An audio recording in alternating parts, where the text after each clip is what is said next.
Bonjour à tous et bienvenue dans cette nouvelle vidéo d'ASMR dans laquelle je vais vous parler du Japon.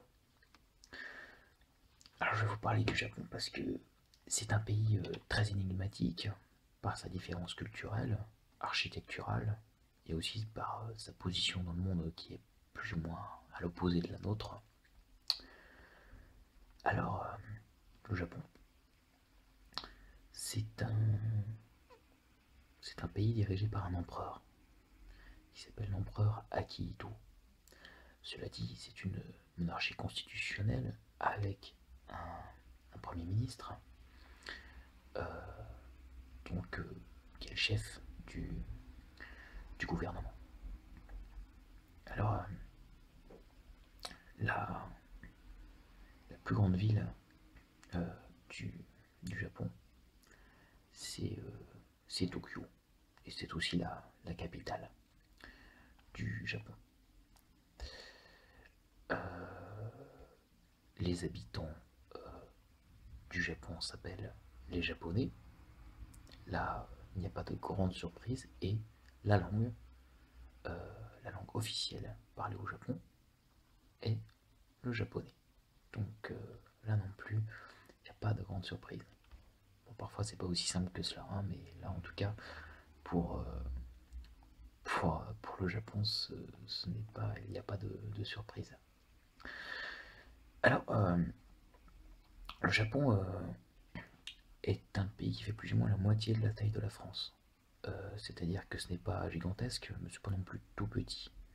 Cela dit, ça paraît évidemment minuscule, étant donné que c'est non loin des territoires de la Russie et de la Chine.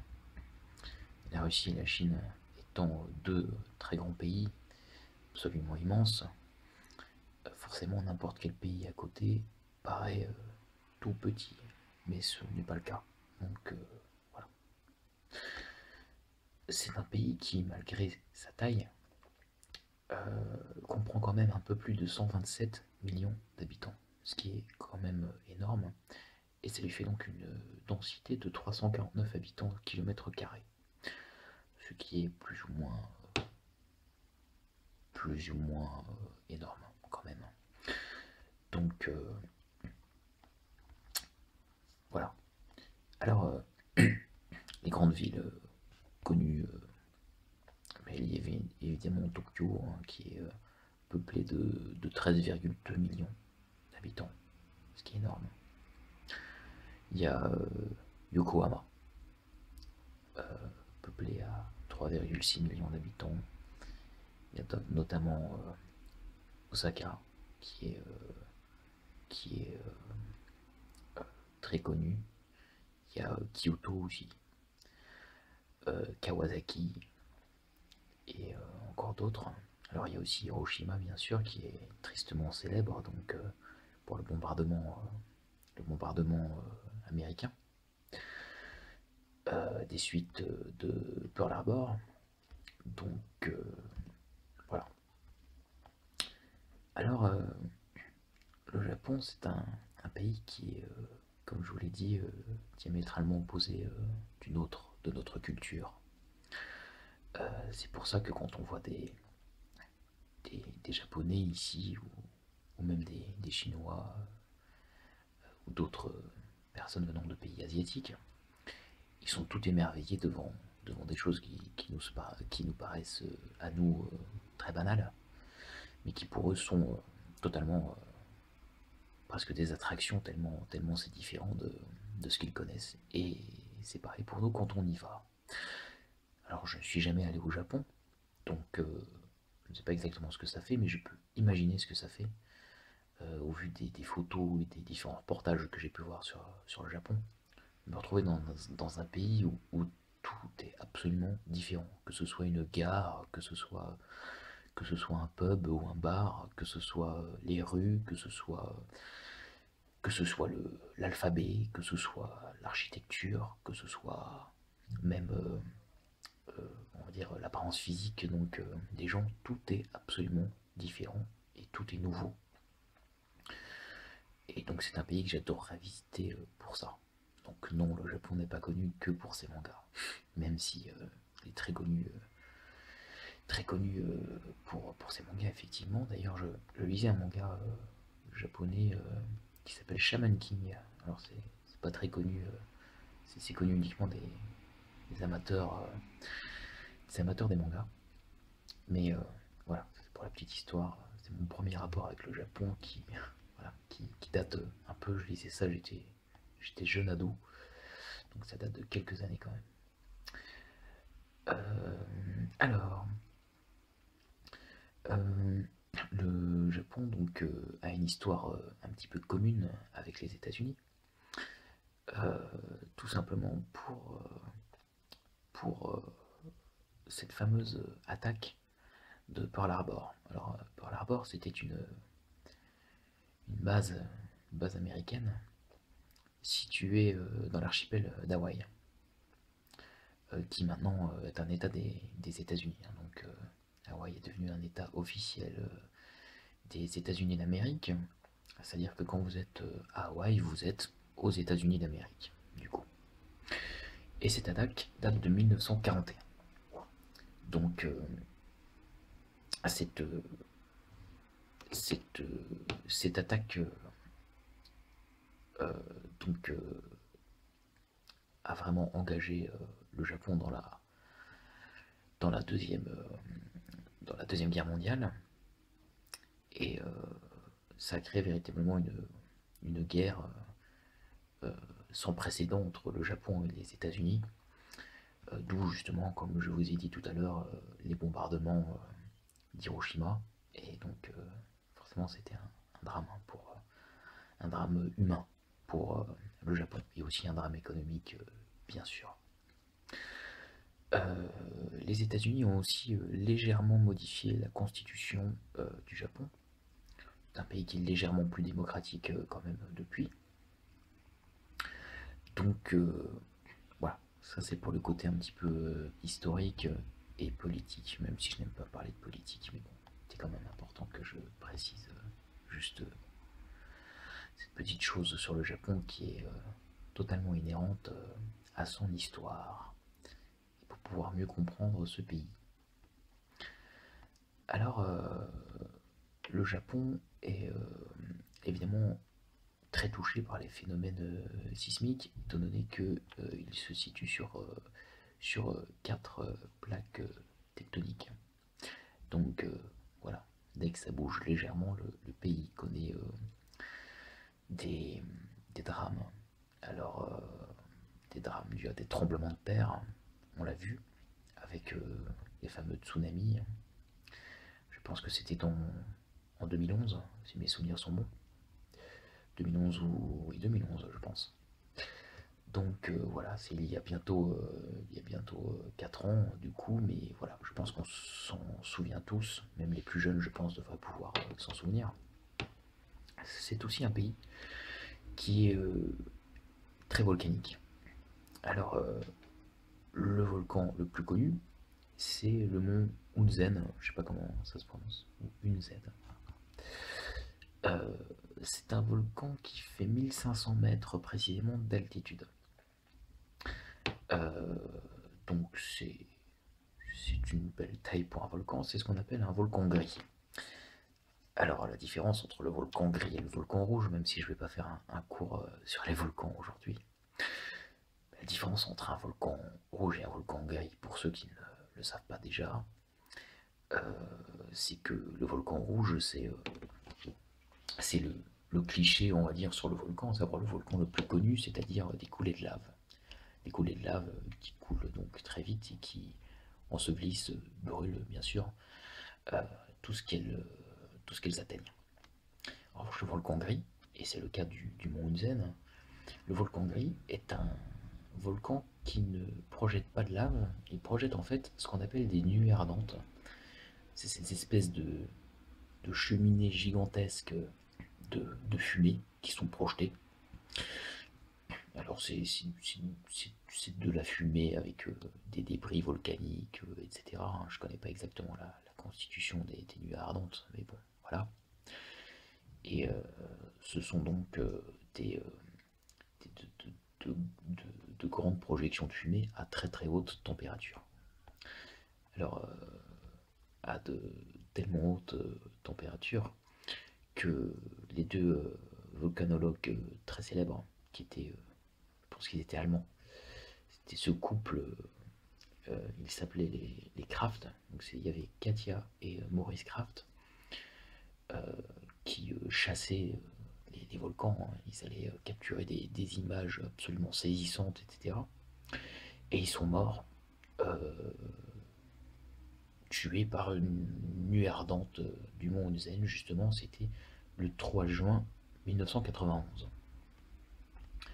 Voilà, alors pour tout ce qui est date, etc., étant donné que le Japon, c'est pas un pays que je connais beaucoup non plus, bien sûr, j'ai dû m'aider avec l'encyclopédie libre très connue et très facilement accessible depuis Google ou n'importe quel autre moteur de recherche. D'ailleurs, pour ne pas faire de pub pour Google, il y en a aussi d'autres. Voilà. Donc, parce que je n'ai pas toute cette date en tête et je ne suis pas spécialement un pro de l'histoire. Donc, pour ne pas vous raconter trop de bêtises, je préfère quand même m'aider de supports plus ou moins sûrs et vérifiés.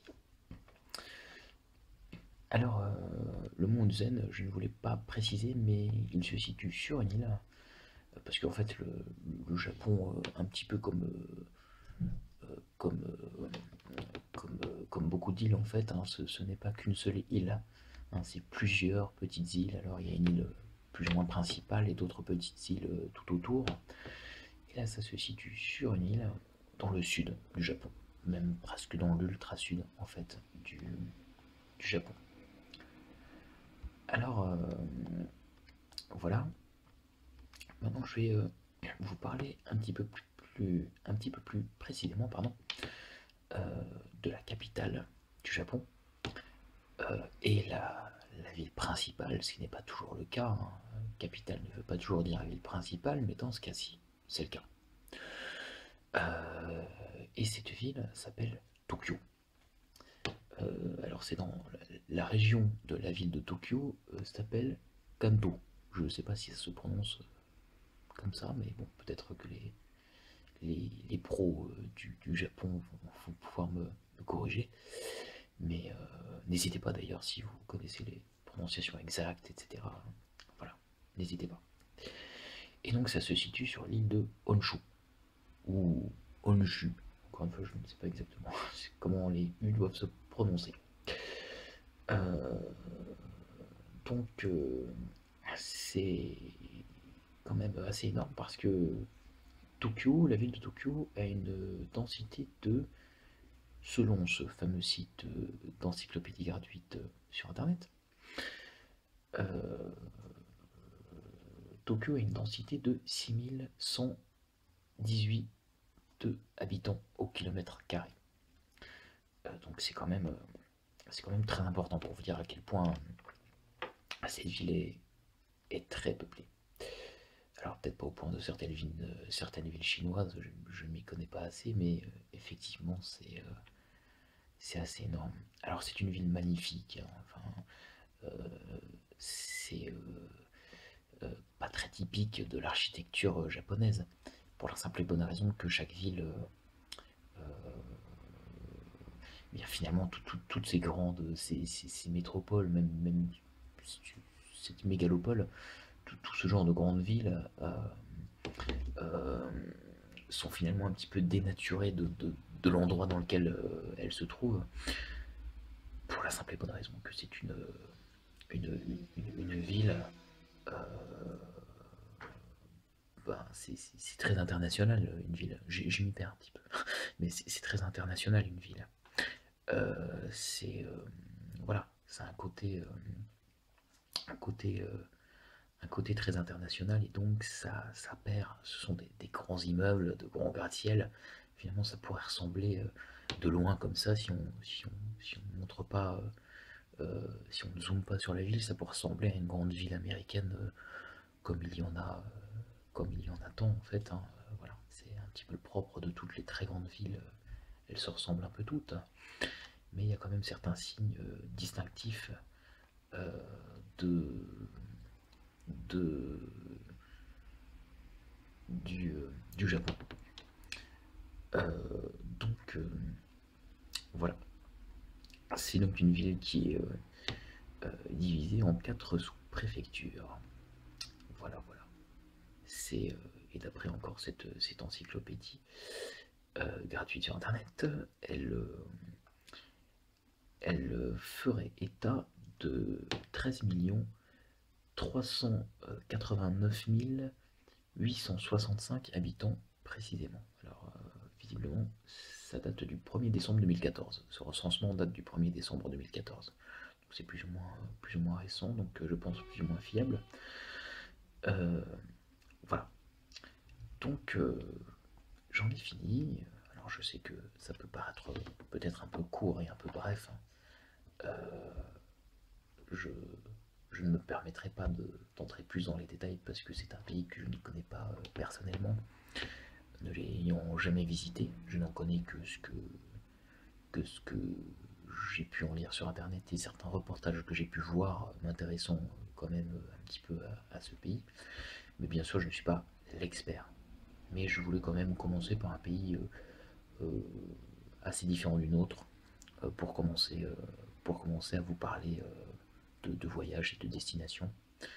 Voilà, je ne sais pas de quelle destination je parlerai dans ma prochaine vidéo, mais je trouverai un pays peut-être que je connais un peu mieux. Je pourrais peut-être même vous faire part de mon expérience personnelle. Mais voilà.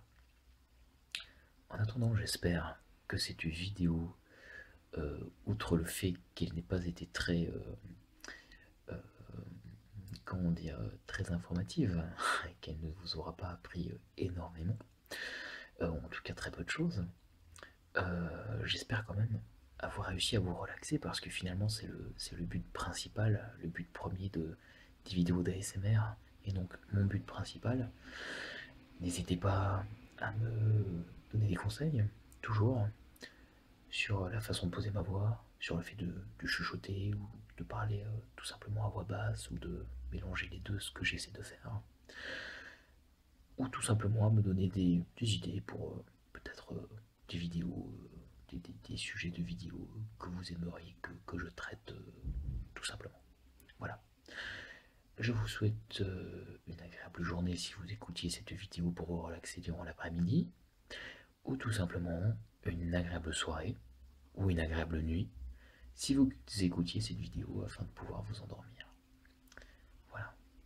Je vous dis à très bientôt. J'essaierai de publier des vidéos très régulièrement, histoire d'être présent sur YouTube et sur les réseaux sociaux.